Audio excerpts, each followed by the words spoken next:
السلام علیکم ورحمت الله وبرکاتہ ستړي مشي پروګرام د مشرق سپورټس او زم خسته رحمان امید لرم چې تاسو ټول بروغ جوړی او د نور کله پشان نن را سره موجود دی عمران یوسفزئی خبره اترې بکو یقینا چې د مایوسینا شروع کیږي ځکه چې د پاکستان او بنگلاديش ترمنځ ټیسټ سیریز پړومبي میچ کې مونږه ډېر په بده طریقه باندې ماته خوړو دا ښکاري چې په دې دویم میچ کې به هم ډېر په بده طریقه باندې ماته خورو دا ټوله سلسله ده او نن به د ټیسټ میچ او په خاصه توګه د پاکستان ټیم د ننه سره روان دي او صدا سه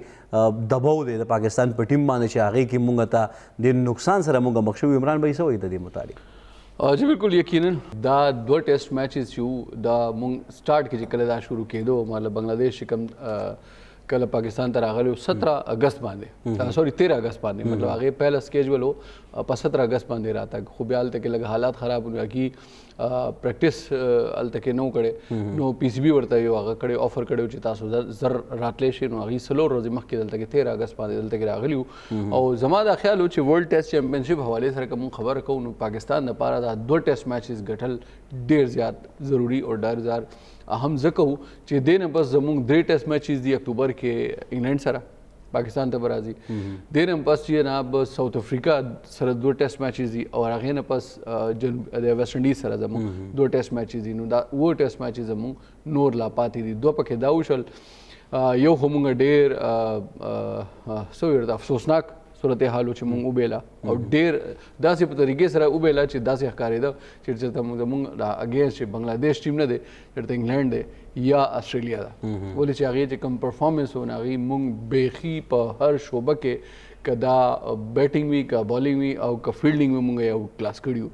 او که اوس سیکنډ ټیسټ میچ خبر وکړو نو خیست رحمان صاحب انتهایی افسوس خبره ده چې دا مطلب یو خو میچ بیللې وه نو اوس هغې نه پس زموږ سره آخري آپشن دا و چې مونږ دا سیکنډ ټیسټ ګټلې وه چې دا سیریز به 1-1 سره برابر شوی و بدقسمتۍ سره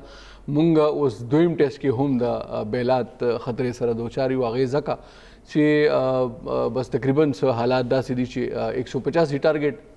بنگلاديش ملو شوی دی پاکستان خلاف او لاست سبا چې دی آخري روز دی پوره روز دی 80-85 اوورز به ټیک شو او اونلی 143 رنز آر نیډډ نو دا یو داسې آسان ټارګټ دی چې زما دا خیال دی چې T20 خو پرېږده چې T20 کې T10 چې کوم لیګ کېږي هغې کې 143 نه زیات اکثر کېږي نو صورتحال دا دی چې سیکنډ اوس افسوس به دا وي که دا سیکنډ ټیسټ هم مونږ که لس وکټو سره وبېله نو بیا به مطلب یو بیل افسوسناک صورتحال ځکه به چې لازمي خبره ده دا دو ټیسټ میچز ما چې څنګه مخکې ذکر وکړو چې دا انتهایی ضروري و مونږ دپاره ګټل او دا هم مونږ سره یو ګولډن چانس و چې مطلب ظاهري خبره ده د ټیسټ میچز دوه سیریز نه مخکې پاکستان او بنگلاديش ترمنځ چې څومره میچ شوي هغې کې پاکستان په لړه بھاری نه چې مطلب ډېر زیات مطلب مونږ ټوټل ګټلی و چې 12 کې 13 کې 12 مونږ ګټلی و یو پکې ډرا شوی و ټیک شو نو اوس دا دوه ټیسټ میچز نور وشول یو بنگلاديش وګټله یو به د خیره سبا وګټي نو دا زما دا خیال دی چې 2-0 سره نیل و چې پهله ورځ باران شوی و ټیک شو جی باران شوی نو ما یو ملګري سره خبرې کولې نو هغه ماته وویل چې یار ښه دی چې باران وشوه نو ما وی چې یار ولې ښه چې دا باران ایثار شوی پاکستان مطلب دا میچ شروع شوی و پاکستان دا میچ ګټي نه مونږ دا سیریز 1-1 سره برابر کو هغه ماته وی چې ګټه پرېږده داسې نه چې مونږ دا سیکنډ ټیسټ وبېلو او 2-0 نه وبېلو نو زما خو بیخي مطلب دې سره اګري ما ونه کړه خو هغې نه پس چې کوم اوس صورتحال دی هغې کې داسې ښکاري چې هغې خبره رښتیا وه داسې ښکاري نه وایي اوس کنفرم دی او مطلب هغه ما ځکه وایي چې داسې راته ښکاري چې هغه چېرته پیر صاحب و نو ریاض الدین صاحب سره به خبرې کوو کراچۍ جرنلسټ دی هغه هم ډېر خفه و هغې سره زما مخکې خبرې وشوې السلام علیکم ریاض بھائی وعلیکم السلام عمران صاحب اور خائصہ رحمان صاحب وعلیکم السلام بہت شکریہ ریاض بھائی میں تو آپ کے افسوس کا اور آپ کے خفگان کا اظہار اور احساس اس لیے کر سکتا ہوں کہ اتنا ہی خفا اور اتنا ہی اندر سے رنجیدہ میں خود بھی ہوں اس لیے کہ یہ دو ٹیسٹ میچز ہم نے جس طریقے سے ہارے ہیں مطلب ایک ہار گئے ہیں اور دوسرا آلموسٹ بس قریب ہی ہیں اس لیے کہ 143 رن صرف چاہیے تو ذرا اوور آل سمیٹیے گا اس دو ٹیسٹ کی سیریز کو ہم نے کتنی زیادہ غلطیاں کی ہیں ریاض بھائی بہت شکریہ جناب خائصہ رحمان صاحب اور اپنے عمران یوسفزئی صاحب देखें ये जो है ना, ये 2-4 दिन की बात नहीं, वो एक शेर है ना कि वक्त करता है परवरिश बरसों,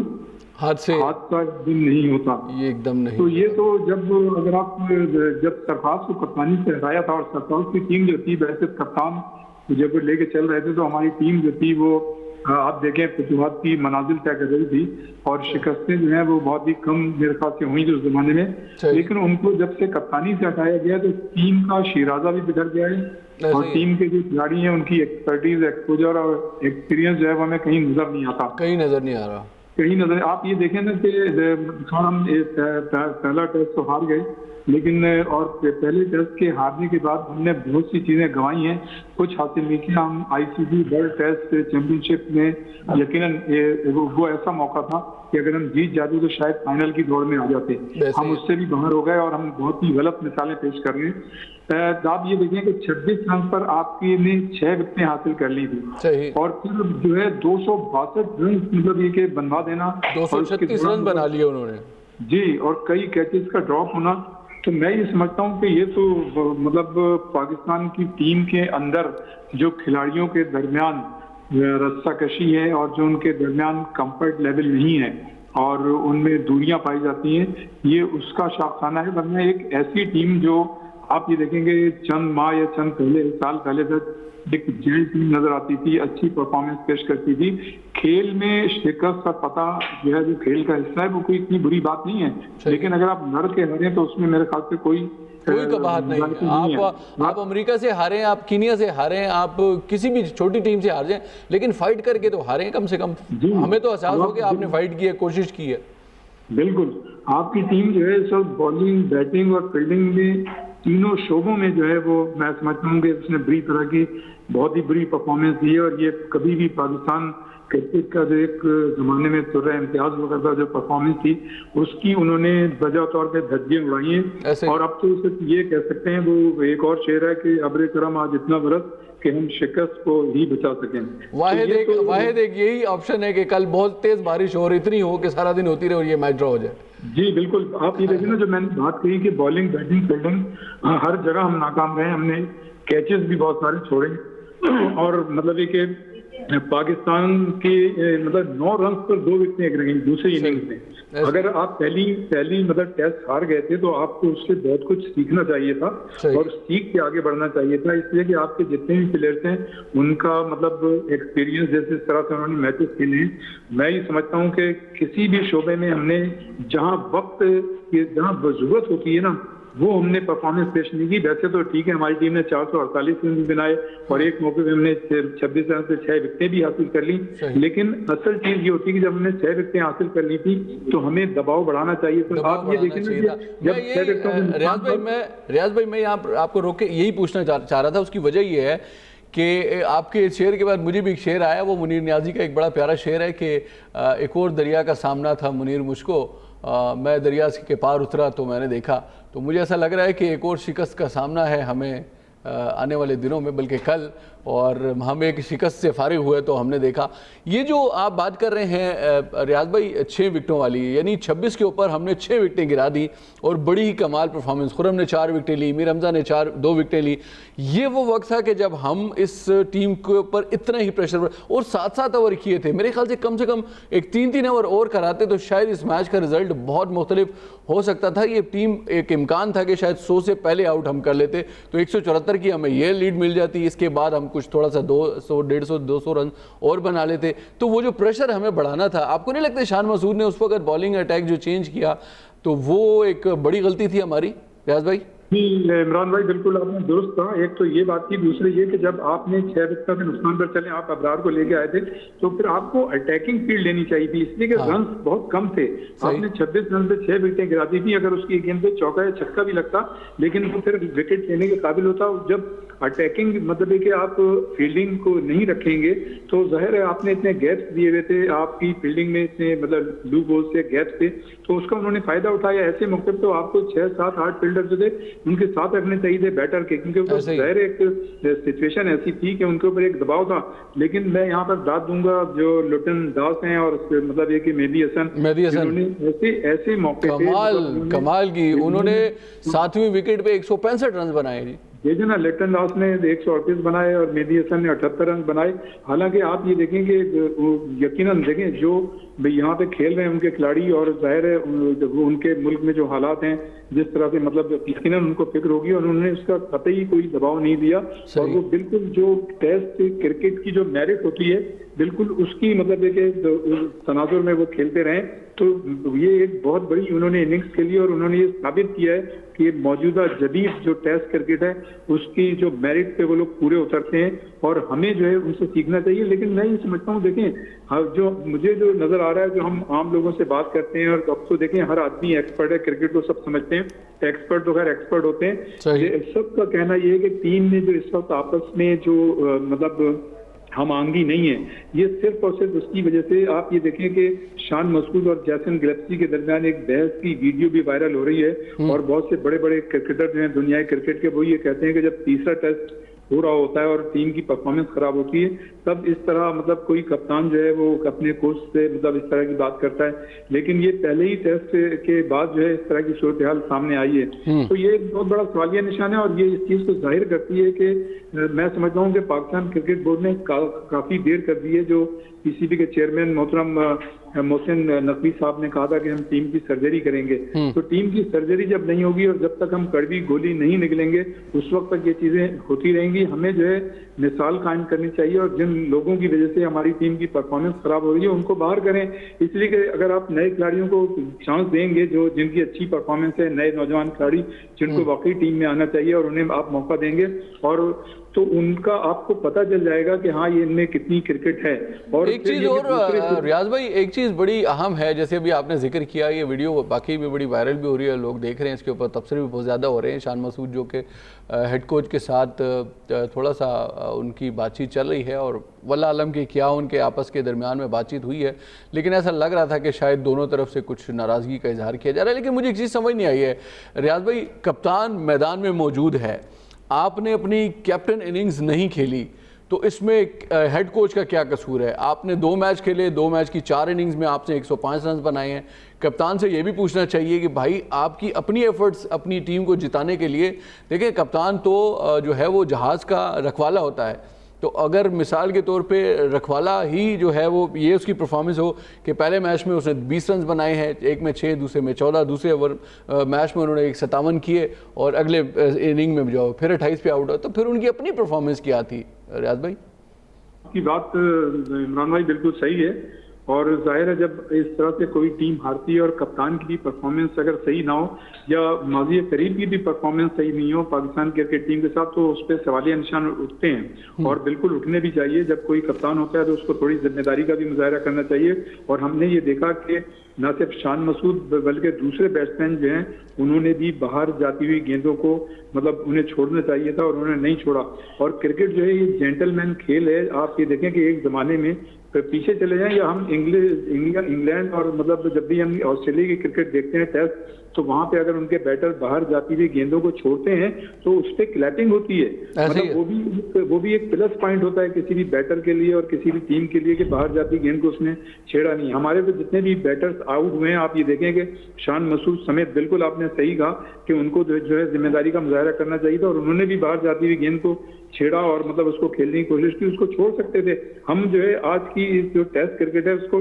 T20 के अंदाज में खेल रहे हैं, T20 के अंदाज में खेल रहे हैं। जब आप टेस्ट क्रिकेट को T20 के अंदाज में खेलेंगे तो यही होगा। कहने का मकसद ये है कि आपको आखिर इतनी जल्दी क्या है? T20 में आप जल्दी कर सकते हैं, वनडे में आप जल्दी कर सकते हैं, लेकिन टेस्ट क्रिकेट को तो उसकी मेरिट पे खेलना चाहिए, उसी तरह से खेलना चाहिए। मैं ये समझता हूँ कि ये फ्रस्ट्रेशन है, एक तो खिलाड़ियों की यकीनन इसमें गलतियां शामिल हैं, दूसरे मैनेजमेंट की और पाकिस्तान क्रिकेट बोर्ड की अब यहाँ पर उनकी जिम्मेदारी बनती है कि वो सही तरीके से मैनेज नहीं कर पा रहे हैं अपनी टीम को। जो जिस तरह से हम वर्ल्ड कप में देखें या उससे जब एशिया कप हुआ था और इंडिया में जो वर्ल्ड कप हुआ था वहाँ हमारी परफॉर्मेंस खराब थी, फिर अमेरिका वेस्ट इंडीज वाला वर्ल्ड कप था वहाँ जो हमारी परफॉर्मेंस खराब थी। हम उन्हीं लड़कों को कैरी करके लेके चल रहे हैं, लेकिन हमने बीच में शोशा जरूर छोड़ा कि सर्जरी करेंगे। अगर आपने सर्जरी करनी है तो यही वक्त है कि चैंपियंस ट्रॉफी जो पाकिस्तान में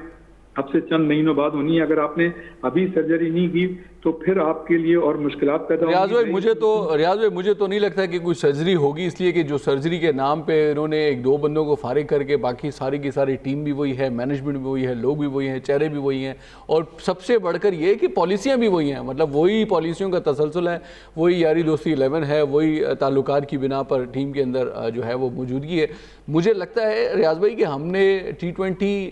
वर्ल्ड कप के में जो सूरत हाल थी उससे भी और इससे पीछे अगर हम जाएँ तो माजी से हमने कुछ भी नहीं सीखा है। सही है?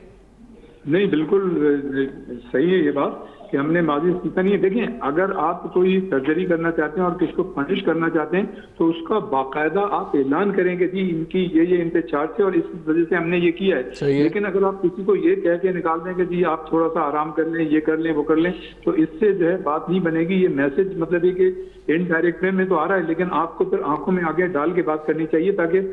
उन खिलाड़ियों को भी पता चले कि उनकी ये गलतियां थी जिस पे उनको चार्ज किया गया, और आवाम को भी पता चले कि ये ऐसा हुआ है, और जो नए खिलाड़ी आने वाले हैं उनको भी पता चले कि हम आइंदा ऐसी हरकत नहीं करेंगे और सिर्फ हम जो है खेल पे तवज्जो देंगे, कंसंट्रेट करेंगे, फोकस करेंगे, कौमी मफाद को आगे रखेंगे, जाती मफाद को पीछे रखेंगे। और जब तक ये नहीं होगा, देखें बड़ी जो मतलब जिंदा कौमें होती हैं ना, वो मतलब बड़े मकासद के लिए छोटी कुर्बानियां उनको देनी पड़ती हैं और वो देती हैं। दुनिया भर में जितने भी मौजूद मुल्क हैं वहाँ पे अगर मतलब ये कि वो लोग तरक्की कर रहे हैं तो उनका वाहिद मतलब ये है कि वहाँ पे कानून की बालादस्ती है और मतलब जो लोग मेरिट पे होते हैं उनको मतलब रखा जाता है, जो मेरिट पे नहीं होते उनको नहीं रखा जाता। तो हमारे यहाँ सिलसिला ये है कि जब हमारे खिलाड़ियों ने, आप समझते हैं कि मतलब वर्ल्ड कप के दौरान कोई ऐसी गलती की थी जिसकी वजह से हम अमेरिका से हार गए और मजमूई तौर पर हमारी परफॉर्मेंस खराब थी, तो फिर आपको आपको ये ऐलान करना चाहिए कि हाँ जी इन खिलाड़ियों के दरमियान डिफरेंसेस थे, इन्होंने वहाँ पे ऐसी हरकत की जिसकी वजह से कौम का सर जो है झुक गया और मतलब ये कि हमें जग हसाई और दुनिया के सामने रसवाई का सामना करना पड़ा। ऐसे ही रियाज भाई एक चीज़ और बताएं, ये जो हम मतलब एक चीज़ बड़ी इंपॉर्टेंट ये तो होती है कि जब आपकी इनिंग की बुनियाद मजबूत हो, यानी आपके ओपनर्स अगर आपको एक अच्छा स्टैंड फराम करते हैं या 50, 60, 70 रन तक आपकी कोई विकेट नहीं गिरती है, तो कम से कम एक तो आपकी बैटिंग लाइन जो है वो मजबूत होती है और बाद में आने वाले जो मिडल ऑर्डर्स या आखिरी के जो बल्लेबाज हैं उनको फिर एक अच्छा स्टैंड मिलता है और वो आगे स्कोर को बढ़ा सकते हैं। लेकिन हमने ये देखा कि हमारी इब्तदा जो है वो एक दफ़ा भी ऐसी काबिल ज़िक्र या मुतासिर को नहीं रही। अब्दुल्ला शफीक की मैं बात करना चाहूँगा, दूसरे टेस्ट के जो कल जो सूरत हाल थी, 9 पर 2 खिलाड़ी आउट हो चुके थे और 3 रन पर एक बार फिर अब्दुल्ला शफीक आउट हुए और जिस तरीके से वो आउट हुए वो भी बड़ा हैरान कुन है। और फिर उसके बाद एक बड़ी अजीब सी चीज़ ये हुई रियाज भाई के इस पर आपका मैं कॉमेंट चाहूँगा कि नाइट वॉचमैन को भेजा गया, खुर्रम शहजाद को। नाइट वॉचमैन को कोशिश हर बैट्समैन ये करता है कि उसको नॉन स्ट्राइकर एंड पर रखे ताकि उसकी विकेट बची रहे, क्योंकि ज़ाहिर है वो आखिरी 2, 4, 6 ओवर रहते होते हैं, तो वो कोशिश ये करते हैं कि उसको नॉन स्ट्राइकर एंड पर रखें और ख़ुद स्ट्राइकर एंड पर रहे, बैटिंग करे ताकि वो विकेट बच सके। साइम अयूब ने एक अजीब सी शॉट खेली, उसके ऊपर सिंगल रन लेके खुर्रम शहजाद को स्ट्राइकर एंड पे भेज दिया, वो बेचारा आउट हो गया। ये बड़ी अजीब सी, मतलब साइम अयूब को इतना भी सेंस नहीं है। देखें, ये तो मजमूई तौर पे अब जो जदीद क्रिकेट है उसमें मतलब इंटेलिजेंट होना, इंटेलिजेंट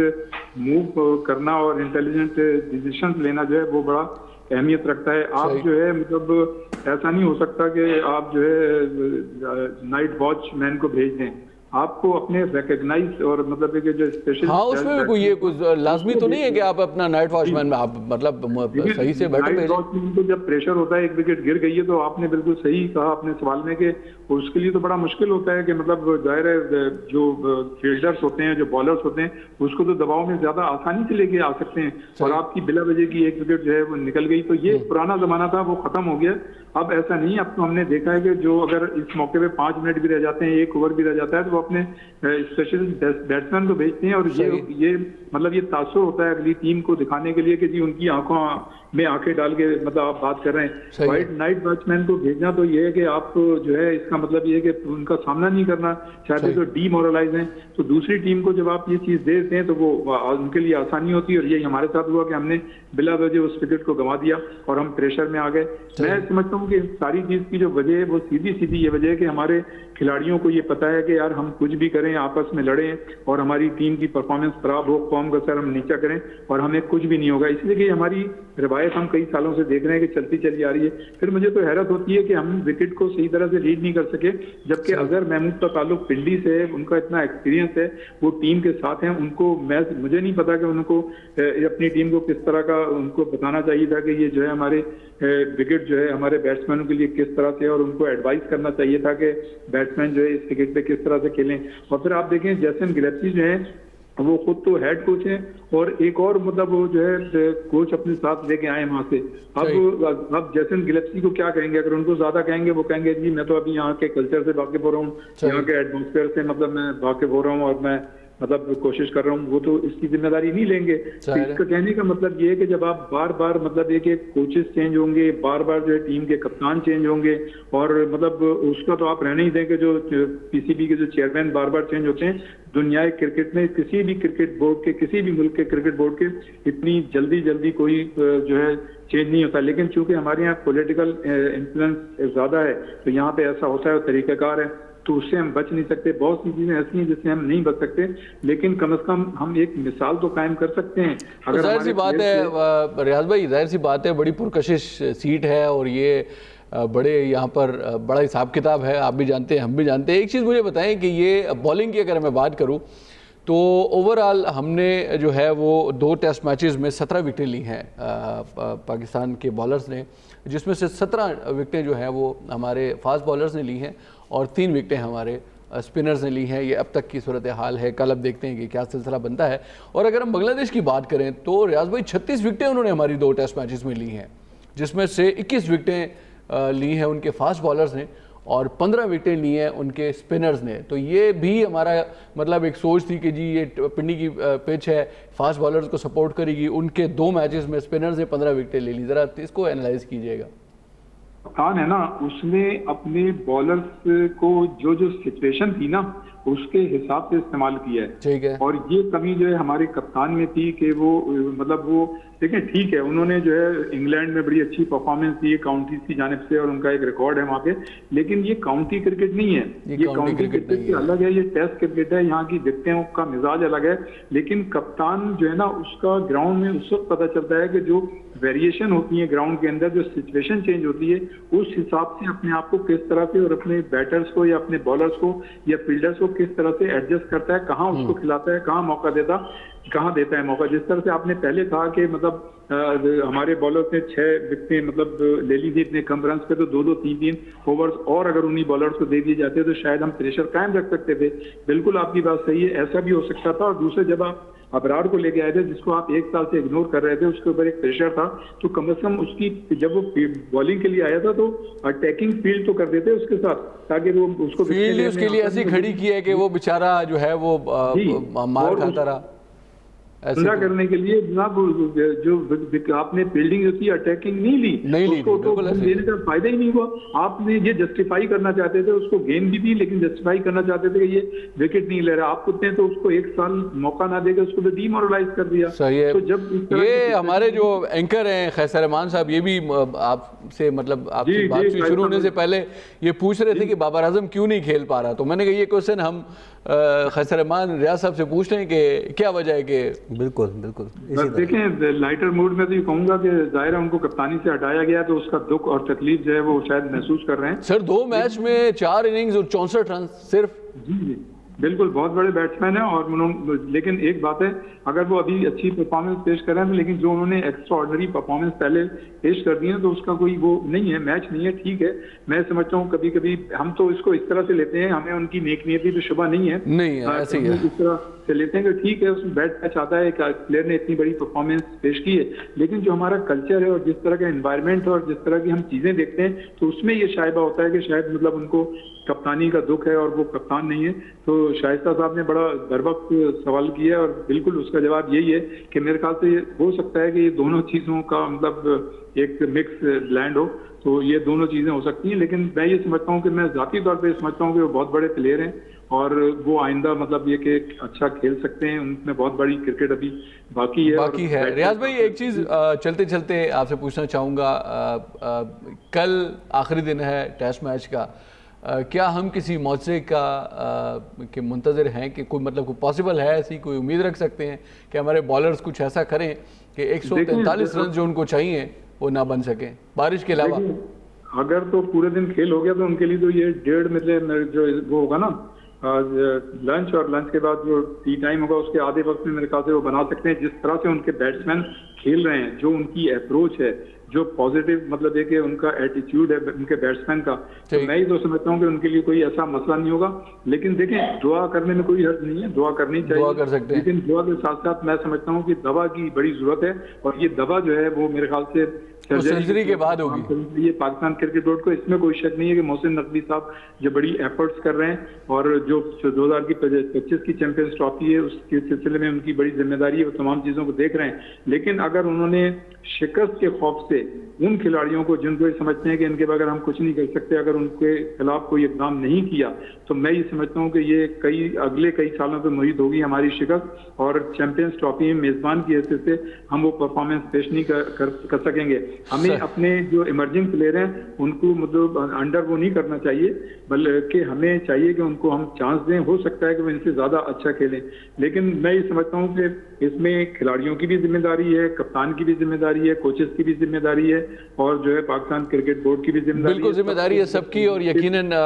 ये सब मिल के जिम्मेदारी उठाएंगे तो ही पाकिस्तान क्रिकेट जो है वो बेहतरी की तरफ जा सकेगी। वो रियाज भाई, आपके वक्त का, आपके टीम की कीमती तजिए का, और ये सारी सूरत हाल थी। इमरान भाई बदे माने इंशाल्लाह तफसीली खबर को असल के द पूरे टीम चे कम सॉफ्टवेयर देनो पाए के मसाला था अपडेट कोल हां T20 के द टेस्ट और द टेस्ट के द T20 वाला फॉर्मेट चे आगे फॉलो किया दागी द लोबेना कम सिस ब्रीखी बहरहाल यो दमाग लो आगे न पस बिया वापस राजू मुंग सर ओसे।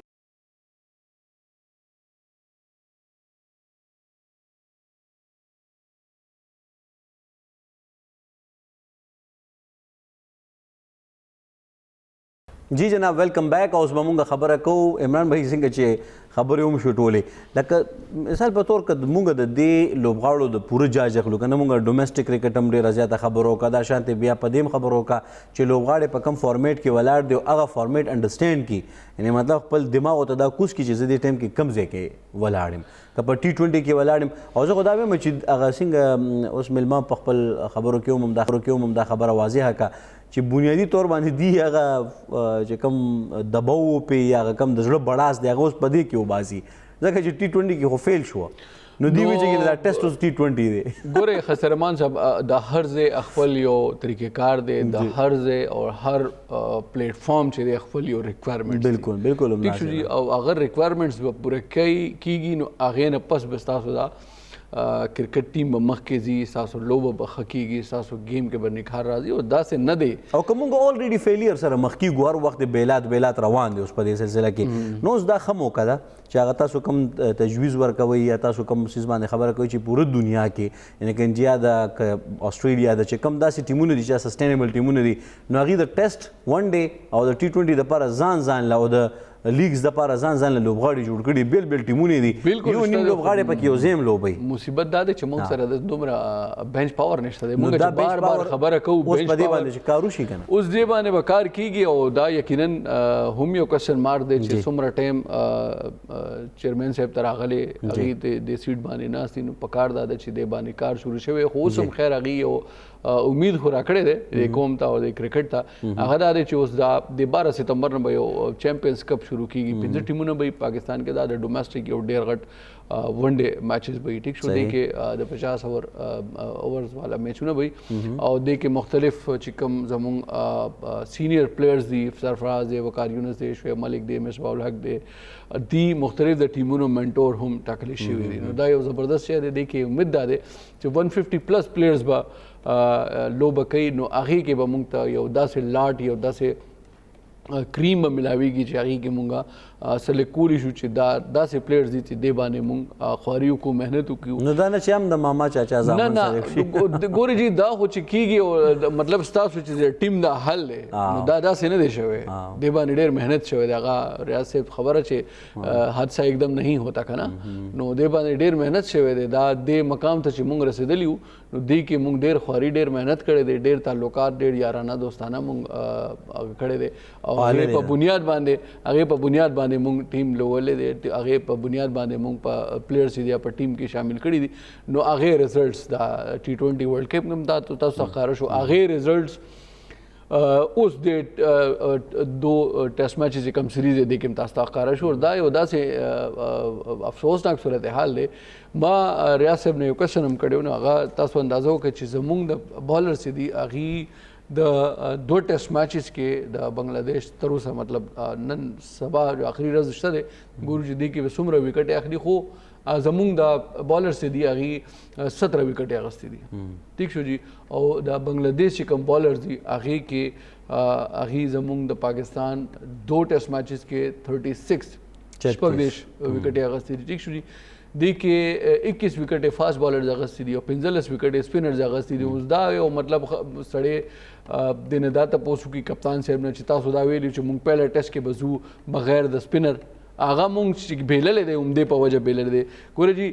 او دا بل چې کوم دویم ټیسټ کې تاسو خبر وکړه چې هغه دپاره اټیکینګ فیلډینګ هغې دپاره ابرار لوبولی دی هغه 31 ورکړي دي 83 رنز ورکړي دي د هغې وجه دا وه چې هغه ریاض صاحب غواله خبره درست ده چې هغې دپاره اټیکینګ فیلډ یې نه ودرولې سلمان علي هغه دپاره یې ودرولې هغه 2 وکټې اخیستې دي هغه 2 وکټې اخیستې دي او که تاسو نور وګورئ نو پاکستان کې یو صرف سایم ایوب وکټ اخیستی دی او یو وکټ اخیستی دی نو زموږ چې کوم فاسټ بالرز دي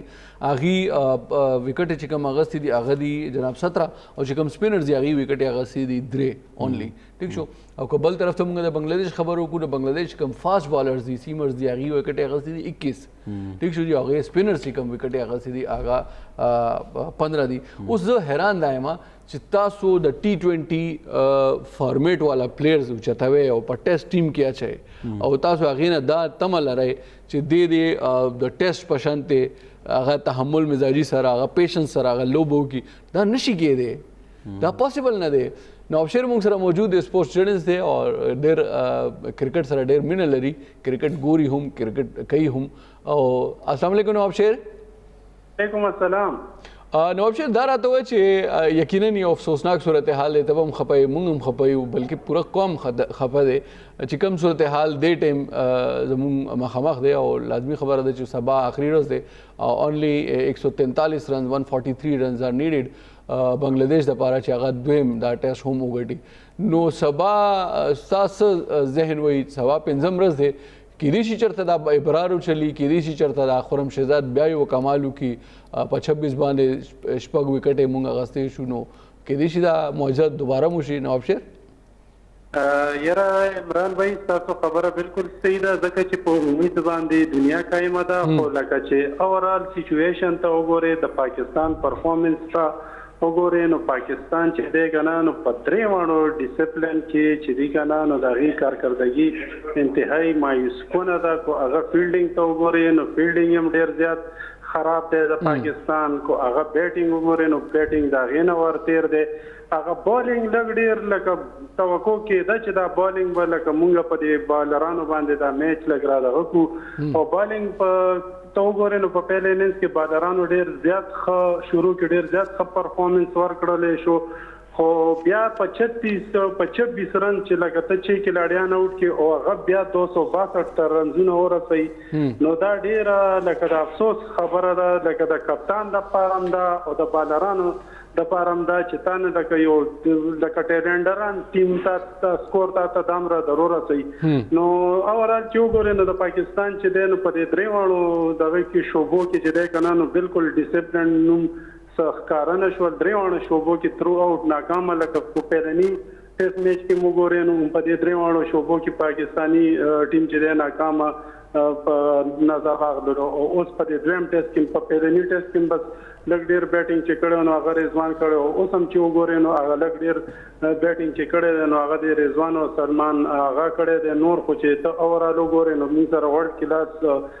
دغه موجود دی بابر اعظم موجود دی خو د هغه پرفارمنس ته چې وګورئ نو د هغه پرفارمنس هغه نه ښکاري بل دي موږ سره ډېر په بیک اپ کې ښه پلیران ناست دي خو دوی بیا هم لکه سایم ایوب لکه ټیسټ ته راچولی دی زما په خیال هغه خو لا تر اوسه پورې لکه د ون ډے پلیئر هم نه دی هغه د T20 پلیئر دی نو ته څنګه لکه یو د T20 پلیئر چې هغه په ډومestic کرکټ کې لکه دامره ټیسټ کړي نه صرف 17 ټیسټ میچونه هغه په ډومestic کې کړي دي او تا ډایرکټ لکه ته قومي ټیم کې اچولې دی. نو دا ډېر لکه د افسوس مقام دی. تا سره لکه په بیک اپ کې هغه هوریرا دی چې څومره ښه پرفارمنس هغه ترو اوټ لګیا دی کوي. کامران غلام دی تا سره په دغه کې صاحبزاده فرحان دی، محمد هریرا دی، سعد بیگ دی، ډېر بلا موږ سره زبردست پلیئرز دي. خو په نو دی بیا عموما خبره چې پته نشته شفارسي دي او کو ارث دي، نو دی هغه رامخ کی خطا کو د کپتان شان مسعود کپتانی ته وګوري، نو کپتانی خو پرېګه د نش برابر ده. نو دا هغه بیټینګ تم لکه وی چې دا ښه بیټسمن دی او رنزونه کوي، نو ته دا هغه بیټینګ تم ته وګوره. او بیا هغه خبره راځي چې ته یو ټیم لکه په 26 رنز باندې چې اوټ کې هغه تا نه بیا 262 رنز کوي. نو دا د کپتان بل نوابشیر بھائی دا عمران بھائی اکثر دا خبره کوي کنه چې بیگ بینچرز مونږ سره نشته. نو دا تاسو څومره لوبغاړو ذکر وکړو؟ نه نشته دي، دا څه نه دي چې بیخي نشته دي، شته دي. خو مصیبت دا دی چې رسک وګورئ جی اغستل خو زمون کار نه دی کنه. مونږ په پوینټ اوټ کوي، نوابشیر پوینټ اوټ کو کنه، مونږ هم پوینټ اوټ کوي خپل مطلب وخت په وخت. خو مصیبت دا دی دا ډیسیژن خو په ټیم مینجمنت اخلي، دا ډیسیژن خو په سلیکشن کمیټه دی کنه. هغه به غواړي نو به کامران غلام راځي زمون په خبره باندې زمون په وینا باندې بالکل. او بل ما دا عرض کولو چې په دې کې بنیادی خبره دا ده چې هر ځل نوابشیر بھائی کومه دا خبره کوو کنه، هر ځل مونږ دا خبره کوو چې مونږ بیلات سره مخ کیږو. ټیک شو، دا مسلسل بیلات روان دي. نو که په دې کې د مونږ بیگ بینچر چې کوم تاسو ذکر وکړو که دا علوبو په دې باندې رسک متعلقه منیجمنت واخلي، نو اسیم بیلات سره مخ کیږو. د دې په وجه بیلات سره مخ نو کم سے کم هغې خو به صحیح زده کړي. ایگزیکټلی همداسې نوابشیر یاره دا تاسو ګوره تاسو ډېره ښه خبره وکړله. د دې مثال به زه تاسو له د ساوت افریقې درکمه. خو تاسو ته یاد شي نو د ساوت افریقې لکه چې بیلله او هغې एकदम یو داسې کپتان راوستو چې هغه لکه بالکل نیو کو تاسو ګران سمیت کو ته یاد شي نو هغې ډایرکټ هغه کپتان کړلو. نو ګورې نه چې د هغې ټیم سره د هغې پرفارمنس لکه څومره ښه شولو. یو دمې چینجز وکړو که نه جی. لکه دا ضروري نه ده چې موږ د نوي کسان رښت واخلو او هغه به خامخا بیلي. نوي کسان چې دي که نه هغه د زړو په نسبت باندې که ته وګورې هغې پرفارمنس 300% زیات ورکوي. هغې همدغه کوشش چې موږ د ښه نه ښه پرفارمنس ورکړو په ټیم کې د ځان له ځای جوړ کړو. چې دا کم زاړه کلاړیان دي نو دا خو ټول د پالیټکس شکار دي. نو خپلو کې هغه خپلو پالیټکس او د خپل دغه د لاسه نه پرفارمنس ورکوي او نه بل کس لکه حقدار راپرېږدي چې هغه د ټیم دپاره څه وکړي او هغه په ټیم کې کنټریبیوشن وکړي. زموږ المیه دا ده چې زموږ په هر څه کې په هره شعبه کې چې دی که نه نو د پالیټکس دا نه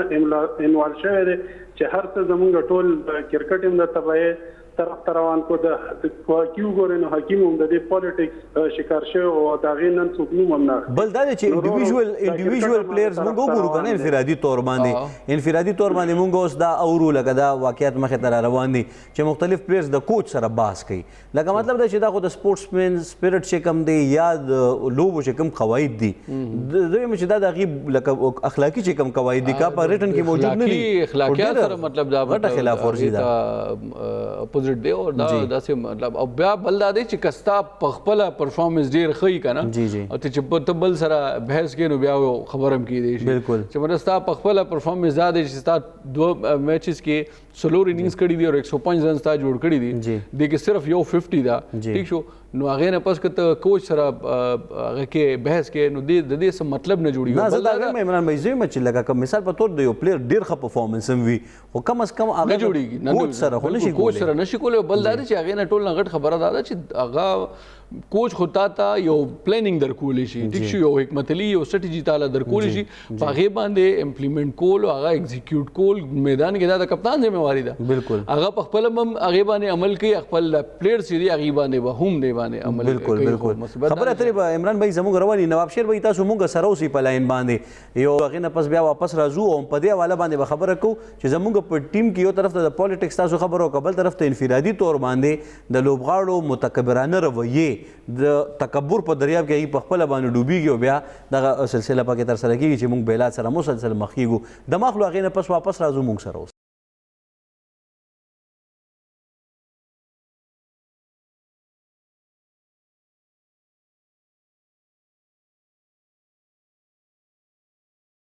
جی جناب یو وارې بیا درته هرکلی وایو یقینا چې مونږ خبرې اترې کولې د نواب شیر سره عمران بھائی دا تپوس به تاسو کو چې د شپږو وکټو کومه کیسه ده کنه نو یقینا چې دا ډېر عجیبه ده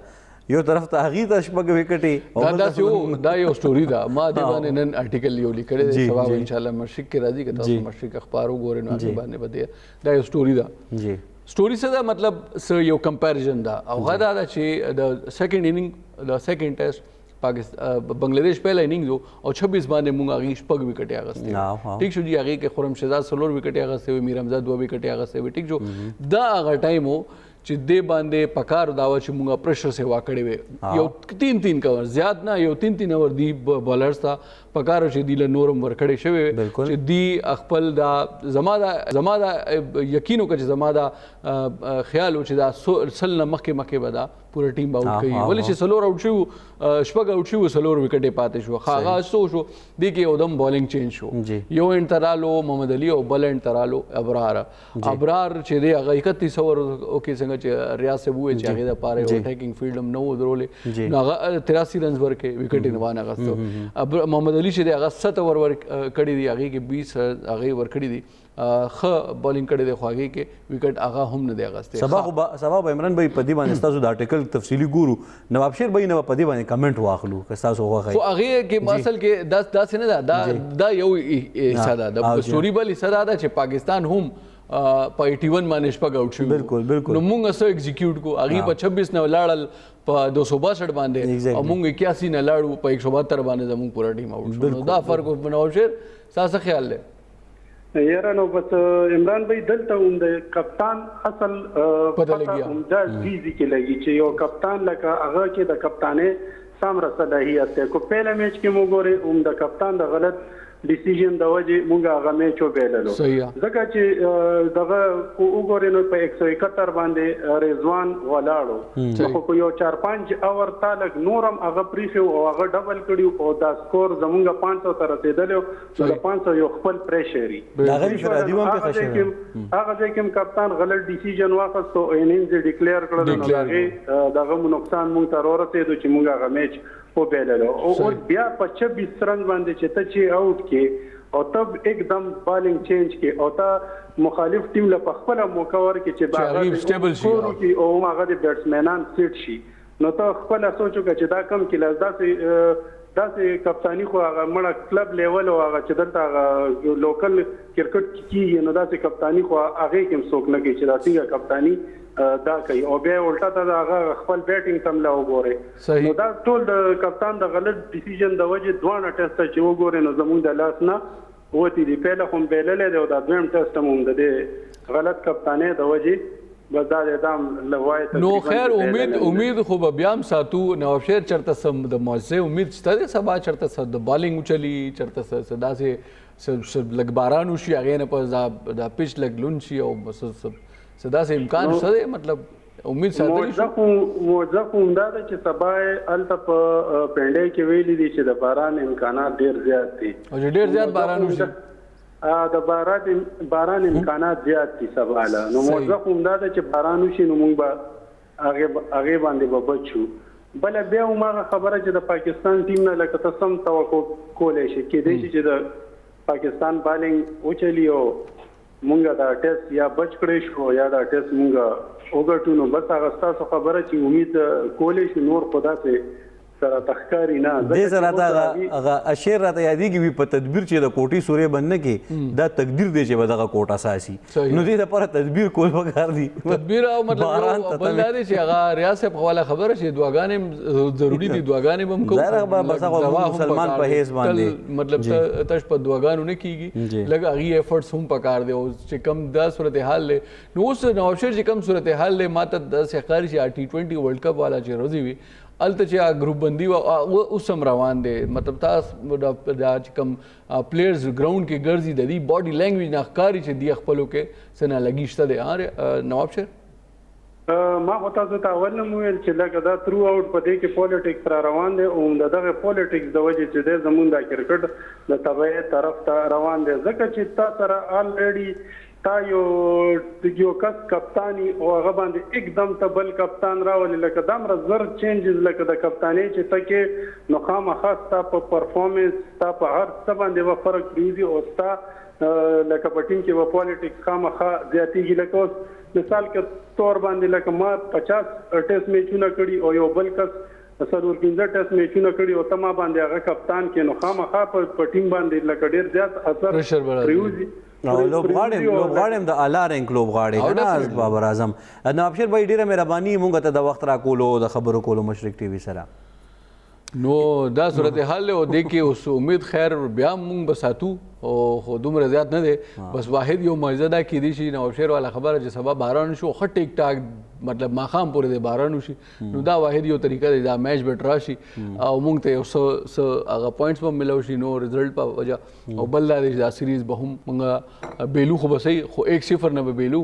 کم سے کم 2-0 نه صرف د دې نه بلکې د دې بالنګ د پارو امید کېدی شي نه نو امید نو امیدی زوال عرفان ہے امیدی مرد مومن ہے خدا کے رازدانوں میں 42 باندې به سبا بنگلاديش خپل دویم بیټینګ و شروع کی ذاکر حسن چې 31 باندې ولاړ دي اور هغه سره جناب شادمان اسلام ولاړ دي په 9 رنز باندې او څه خوند بو کې چې مسلسل دا وکټي پروزیو بس پاکستاني وګټي بهرحال ډیره مهرباني عمران یوسفزئی صاحب د وخت را کول تاسو هم ډیره مننه کتونکو تل خاده باد او بریلیو سي او د نورو داسې قسم له پروګرامونو د پاره مشرق ټي وي سره اوسئ په مخه